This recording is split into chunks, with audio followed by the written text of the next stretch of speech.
Então, meus amigos, dando continuidade aos nossos blocos aí na prisão específica, prisão em flagrante, a gente estava analisando aí a questão do flagrante nas infrações de menor potencial ofensivo. Põe pra gente uma doutrina, olha lá. Vamos ver como é que está o destaque da doutrina com relação a essa possibilidade. Olha aqui o Nestor Távora, ó, e o Rosmar Rodrigues, autores renomados aí de processo penal.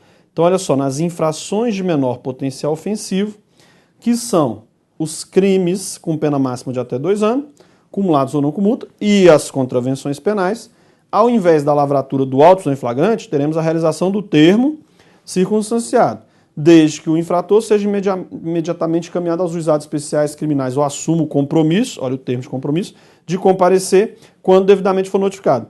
Nesse caso, não vai ter o auto de prisão em flagrante, ou seja, não vai ser feito o auto de prisão em flagrante. Agora, caso contrário, não vou assinar isso não.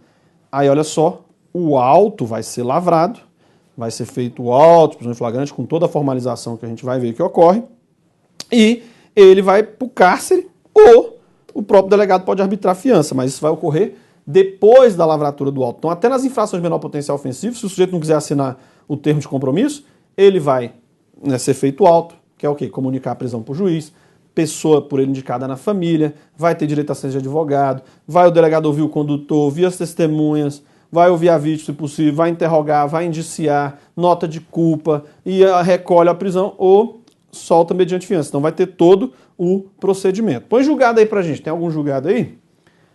Olha só. Cuidando, julgado, STJ, hein? Cuidando-se dele de menor potencial ofensivo, aplicam-se os ditames da lei dos juizados especiais. Perfeito. Inclusive o parágrafo único do artigo 69 da lei, que veda a prisão em flagrante nos casos em que o agente, após a lavratura do termo, for imediatamente encaminhado ao juizado ou assumir o compromisso de comparecer.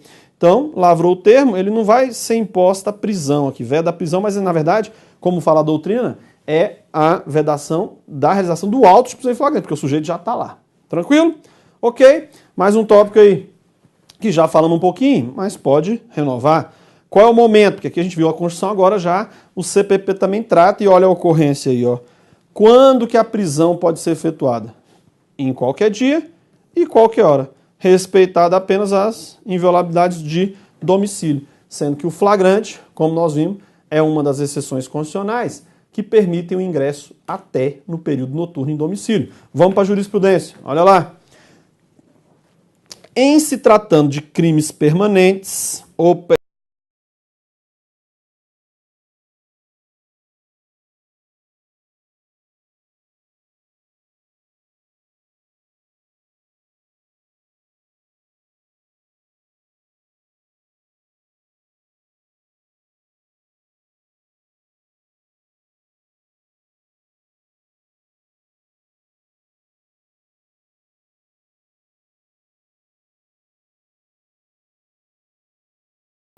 até tem, e ele entra lá, né, usando uma tortura, alguma coisa. Por isso que esse estado de flagrância, o que nós vimos? Ele vai, o que o Supremo está entendendo, né, recentemente? Esse estado de flagrância tem que ser comprovado, ó, a posteriori, ou seja,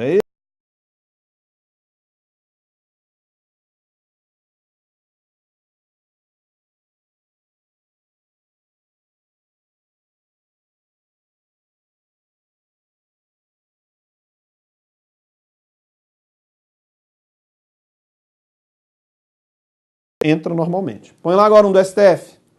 Olha lá. A norma que tutela a inviolabilidade do domicílio, lá do 5º 11 da Constituição, já lemos sobre ele, não é absoluta, cedendo em caso, olha lá, flagrante delito, desastre, ou por prestar socorro, ou durante o dia, por determinação judicial. Então você vê que a mera letra da lei é bastante aplicada pelos tribunais aos casos em que chegam via recurso extraordinário, né, via habeas corpus, para o tribunal estar se manifestando. Ok até agora? Beleza. Um tema bem recorrente em prova é a gente saber quem são os sujeitos do flagrante. E sujeito de flagrante, você tem que lembrar que tem 2 tipos. Tem o sujeito ativo e o sujeito passivo. Quem é sujeito ativo de um flagrante, você tem que lembrar, é aquele que dá a voz de prisão em flagrante. Vai dar a voz de prisão em flagrante. Beleza. E o sujeito passivo é quem recebe a voz de prisão em flagrante, ou seja, é aquele que está em situação flagrancial, ou seja, é aquele que está ou flagrante próprio, ou impróprio, ou presumido. Tem que estar em situação flagrancial, sujeito passivo. E o sujeito ativo, quem dá a voz de prisão em flagrante, vai ser o condutor, né, que vai levar o preso em regra, né, quem prende é quem leva, em regra, pode alguém prendeu e o policial que leva depois, mas pode ser que o próprio, quem foi o autor do flagrante, seja ele o condutor lá perante a autoridade policial. Então põe na tela aí pra gente, olha lá, sujeito ativo. O que o CPP fala sobre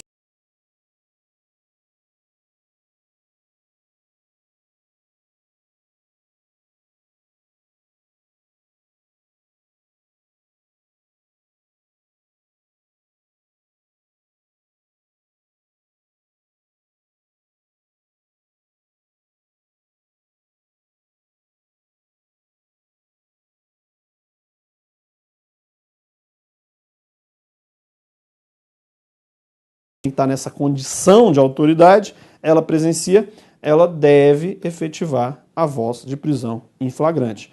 Então aqui tem um sujeito ativo que é facultativo e aqui um sujeito ativo que é obrigado a prender em flagrante, ok? Olha lá, questãozinha de prova. O sujeito ativo, opa, quem é? Quem dá a voz de prisão em flagrante. De uma prisão em flagrante, obrigatório, sujeito ativo obrigatório. É sempre um particular, qualquer pessoa do povo, e figurará quando a lavratura do respectivo auto como condutor? Não, nem sempre, né? Nem sempre ele vai ser o condutor, às vezes o condutor pode ser um policial. E outro, sujeito ativo de qualquer do povo, não é obrigatório, ele é facultado prender quem se encontra em situação o quê? Flagrancial. Então, sujeito ativo, cobrado em prova. Vamos para a doutrina, põe a doutrina aí pra gente. Olha lá. A prisão em flagrante nesse caso ó, vai ser, quando for policial, autoridade, compulsória ou facultativa. A compulsória é a obrigação do agente policial de fazê-la. Civil, federal, policial, militar. Pouco importa que o policial, olha aqui a doutrina, ó, por isso que eu trouxe aqui. O que ele vem dizendo aqui, Flávio Meirelles Medeiros? Vamos ver se isso aqui, como é que funciona na prática. O que ele vem dizendo? Ah, é compulsória ou facultativa. A compulsória decorre da obrigação do agente policial de fazê-lo. Policial civil, federal, policial militar. Pouco importa que o policial esteja fora do seu horário de serviço ou em férias, a obrigação subsiste. O policial que se omite pode ser considerado partícipe do delito praticado. Artigo 13 do Código Penal. O resultado que depende da existência do crime somente é imputável a quem lhe deu causa. Considera-se causa a ação ou omissão sem a qual o resultado não teria ocorrido. A omissão é penalmente relevante quando o omitente devia e podia agir para evitar o resultado. O dever de agir incumbe a quem? Tenha por lei a obrigação de cuidado, proteção ou vigilância. Cara, o que está se falando aqui? Olha aí para você. Quer ser policial? Você simplesmente é visto como a resolução do problema do mundo. Por exemplo, tu já é um policial. Tu vai lá, por exemplo, viajar. Você está com sua família.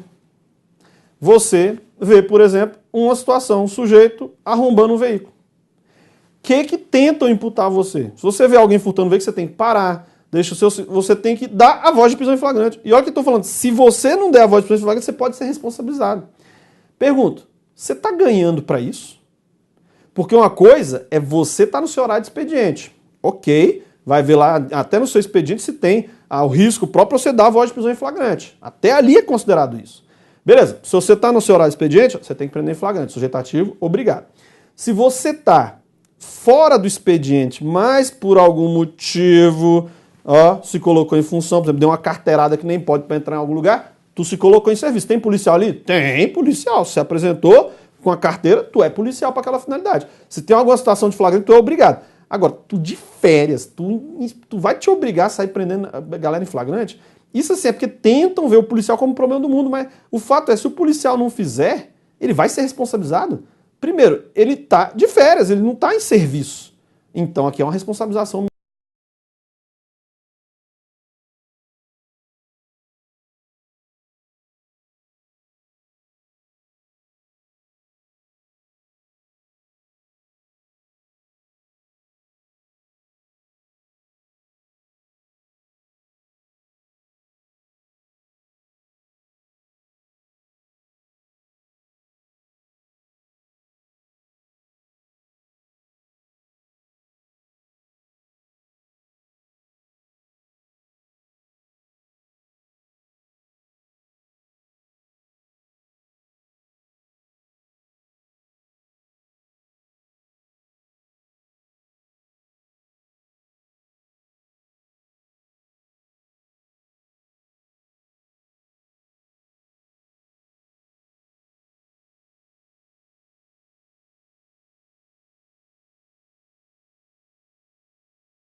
exercício regular de direito. Aqui, ok.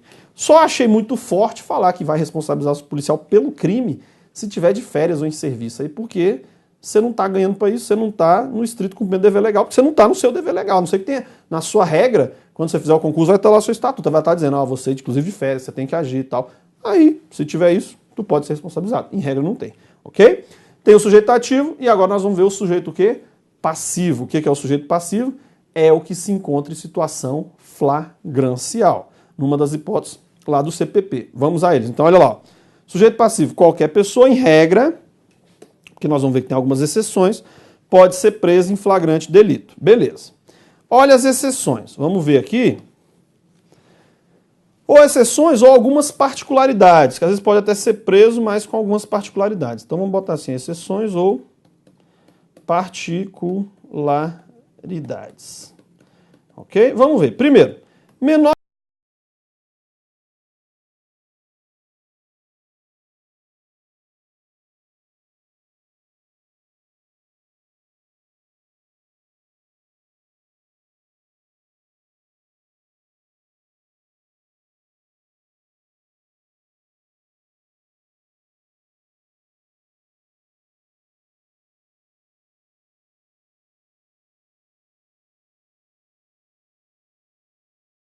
parada ao crime e tal, ele não vai ser preso em flagrante. Mas fisicamente é a mesma coisa, ele vai ser apreendido. Inclusive, o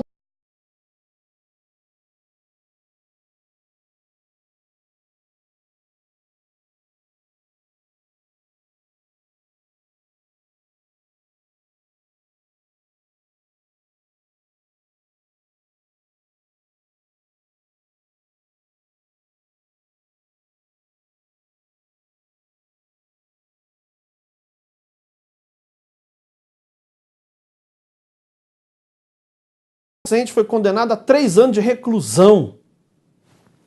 Isso não existe, cara. Isso é uma medida de internação, que foi, uma, vamos dizer, uma medida socioeducativa, não é reclusão.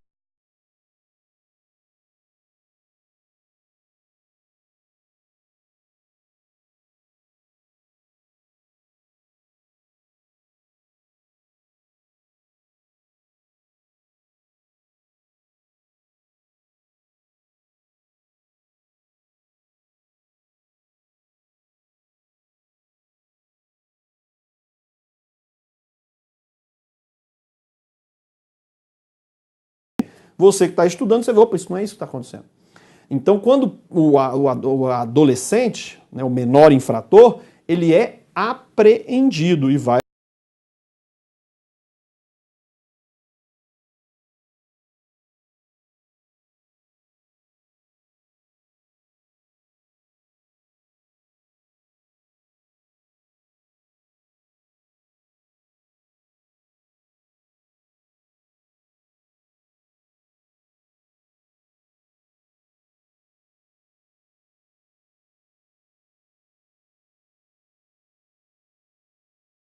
É assim que o nosso ECA prevê. Certo ou errado, você tira suas conclusões, mas é assim que a legislação ela trata desses pontos, ok? Beleza, então, menor de 18 anos é só terminar.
um furto, a nossa jurisdição não tem aplicação.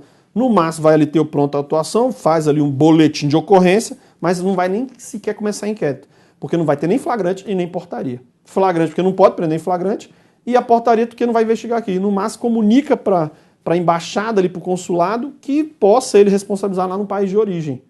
Né? Mas aqui não vai ser responsabilizado. Teve um caso aí de um sujeito de agente diplomático em Brasília que estava se aproveitando de crianças, né, menores, praticando ali atos, passando a mão na criança, e aí descobriram.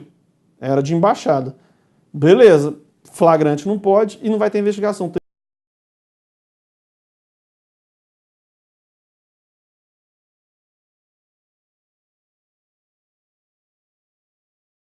A jurisdição, talvez pode ser submetido à jurisdição divina, depender do caso, mas aqui não vai ter, vamos dizer, o processo penal. Então vamos lá, vamos ver como é que isso é cobrado. Ó. A, na condição de agente diplomático, adido cultural, ó, comete fato descrito como crime no Brasil. Beleza. No que concerne à responsabilização penal, a exclusão da jurisdição, sim. A esse sujeito a gente não tem jurisdição. Então, ó, não vai ter nem como ser feito o auto em flagrante e nem a portaria. Ou seja, não tem como ter o inquérito. O promotor não vai poder denunciar. O juiz não vai ter como receber. E também no final do processo não vai ter como ter sentença, porque ele não submete à nossa jurisdição. Então não precisa ter nada disso, porque não tem como aplicar a nossa jurisdição a ele. O próprio Código de Processo Penal fala, né, que aqui é a questão das imunidades. O processo penal ele tem aplicação a todos aqui em nosso território, mas já ressalva as hipóteses de tratado ou convenções internacionais, e o agente diplomático é justamente essa hipótese. Vamos ver aí. Olha aqui do site FMB aqui, ó. Uma informação aí. Olha lá. Conforme as exceções da intraterritorialidade, porque em regra o CPP aplica-se aos crimes aqui em nosso território.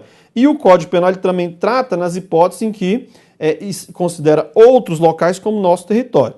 Mas conforme as exceções da intraterritorialidade, a imunidade diplomática é causa de exclusão da jurisdição brasileira. Olha lá, não se aplica nada, não é só que não vai prender em flagrante, não vai ter portaria, não vai ter ação penal, exclui, olha a força disso, exclui toda a jurisdição brasileira, em razão de o agente diplomático, até o terceiro secretário, aí vai depender do tratado, ó, até o terceiro secretário, seus familiares, empregados contratados no estrangeiro e familiares deles possuírem o benefício dessa imunidade, pela qual somente respondem pelos crimes cometidos no Brasil perante a legislação penal do país acreditante, ou seja, ele vai responder pela legislação do país dele. Né?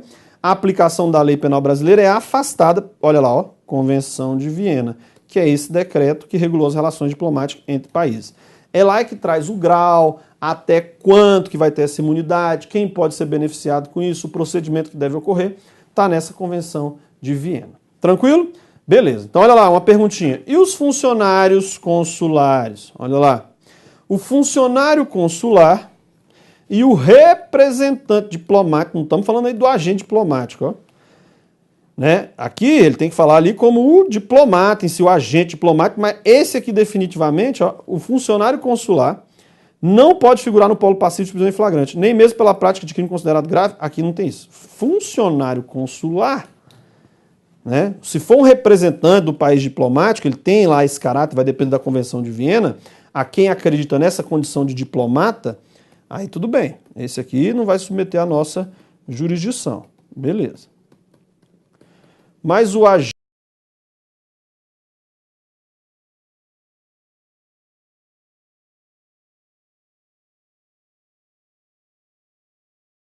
tudo normal. Ainda um pouquinho aí, olha o site JUS, falando um pouquinho sobre a Convenção de Viena. Vamos ver, ó. A teor do 41 e 43 da Convenção de Viena, sobre relações consulares, os cônsules, que são agentes diplomáticos, ó, vai depender do que tem lá, ó, que são agentes diplomáticos que representam os interesses de pessoas físicas ou estrangeiras, não gozam de ampla imunidade, a não ser que haja um tratado. Se tiver tratado, pode dar imunidade para quem quiser. Não precisa ser só essa condição, mas aí tem que ter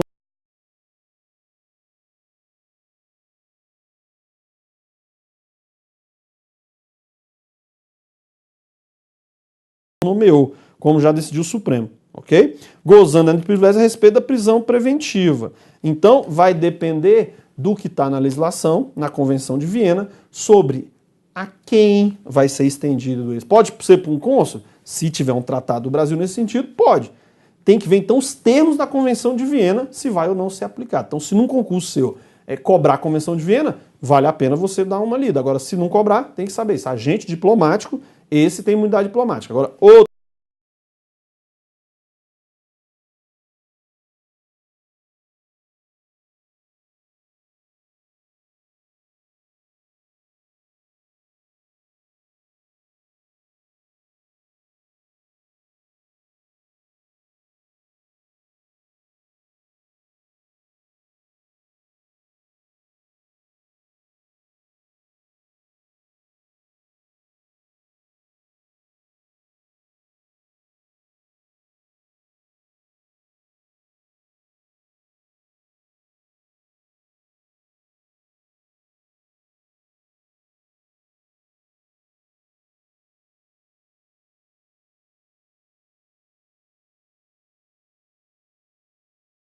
um crime que ele praticou em casa, por exemplo. Entrou Lei Maria da Penha. Mas não vai ser preso em flagrante. E mais, não tem nem prisão em flagrante, nem preventiva e nem temporária. Independente do crime que ele cometeu. Se tem a ver com as funções ou não. Se não tiver a ver com as funções, tem mais ainda, ele sequer pode ser responsabilizado. Ele só vai ser responsabilizado após o término do mandato. Durante o mandato tem que ter o crime relação com a função. Nós vimos aí recente que nosso presidente da República teve aí, fato pretérito, 2 denúncias contra ele, mas beleza, durante o processo não vai ter prisão preventiva, durante o inquérito não vai ter prisão temporária, e se pegar em flagrante cometendo algum crime até funcional, não tem flagrante para ele. Só pode ser preso, sentença condenatória no tribunal competente, que vai ser o Supremo, por crime comum. Então ele não pode ser preso em flagrante, não pode ser prisão temporária, não pode ser prisão preventiva, e durante o processo só vai ser responsabilizado, só vai começar um processo se o crime tem a ver com a função, porque se não tiver nem a ver com a função, só depois do mandado. Agora, havendo com o mandado, pode até ser preso durante o mandado, mas se tiver uma sentença do tribunal, que no caso vai ser o Supremo Tribunal Federal, ok? Então vamos ver como é que isso é cobrado, põe na tela. Olha lá, o presidente da República não pode ser processado criminalmente durante a vigência do mandado por delitos cometidos, olha lá, antes da posse. Não tem a ver com a função dele, os antes da posse. Então ele não pode ser processado durante o mandato. Ou mesmo por aqueles praticados durante a investidura. Os crimes comuns normais, salvo se tratarem de crimes funcionais, ou seja, tem a ver com o mandato dele. Prerrogativa essa que não se estende aos chefes do Poder Executivo das demais esferas. Ok. Por quê? O que o Supremo entende? Que essa prerrogativa do presidente da República foi dada a ele pelo Poder Constituinte originário enquanto chefe de Estado, né, e não chefe de governo. Então, essa prerrogativa do presidente da República não vai se estender aos governadores, não vai se estender aos prefeitos. Então, o governador pode ser preso preventivamente? Pode, aqui no Distrito Federal mesmo, em alguns outros estados, já viu aí. Vez ou outra aí, governador guardadinho lá, preso em flagrante. Ou às vezes, né, guardadinho, prisão preventiva. Prisão preventiva, né, aconteceu até no Distrito Federal aqui. Então, prisão preventiva pode não ter a mesma prerrogativa do PR, nem flagrante, nem preventiva, nem temporária nenhuma. Essa prerrogativa do PR não se estende aos governadores. Põe na tela aí. Olha lá. É lícita a prisão de governador de Estado da Federação que cometa tentativa de homicídio, uma vez que os governadores não gozam da prerrogativa extraordinária de imunidade a esse tipo de prisão. Perfeita a imunidade do presidente da República, no que se refere às prisões, não se estende às dos governadores. Coloca aí pra gente, vamos ver. Olha lá, julgado. Vamos no que interessa aqui, né? Deixa eu ver se foi alguma... Vamos lá. Impossibilidade de sua extensão mediante norma da Constituição Estadual ao governador do Estado. O Estado membro, ainda que em norma constante de sua própria Constituição, você está lá na Constituição Estadual, né, o Estado membro ele não dispõe de competência para outorgar ao governador a prerrogativa extraordinária de imunidade à prisão em flagrante, à prisão preventiva e à prisão temporária. Então não pode ter isso na Constituição do Estado, dando imunidade ao governador a esses tipos de prisões aqui. Pois a disciplinação dessas modalidades de prisão cautelar submete-se com exclusividade ao poder normativo da União Federal, por efeito de expressa reserva constitucional de competência definida pela Carta da República. A norma constante da Constituição Estadual, que impede a prisão do governador de estado antes de sua condenação penal definitiva, não se reveste de validade jurídica. Então, se estiver na Constituição Estadual que dizendo que o governador não pode ser preso antes do trânsito julgado, olha o que o tribunal está falando, não tem validade jurídica, ok? E, consequentemente, não pode subsistir em face de sua evidente incompatibilidade com o texto da Constituição Federal. Prerrogativa, olha lá, ó, prerrogativas essas do presidente inerentes ao presidente da República enquanto chefe de Estado. Os Estados-membros não podem reproduzir em suas próprias constituições o conteúdo normativo dos preceitos inscritos. Olha o que ele diz, ó, no artigo 86, parágrafo 3º e 4º da Constituição. Pois as prerrogativas contempladas nesses preceitos da lei fundamental, por serem unicamente compatíveis com a condição institucional de chefe de Estado, não são, né, são apenas extensíveis ao presidente da República e não podem ir para o governador. Tranquilo? Então o Supremo aí já se manifestou sobre isso e trouxe aí questões interessantes aí sobre a não extensão aos governadores e também nem aos prefeitos, né, aos chefes da unidade da federação, apenas o PR. Tranquilo? Vamos tomar uma aguinha e a gente já volta para mais sujeitos passivos e ver alguma situação pontual de cada um deles. Até já.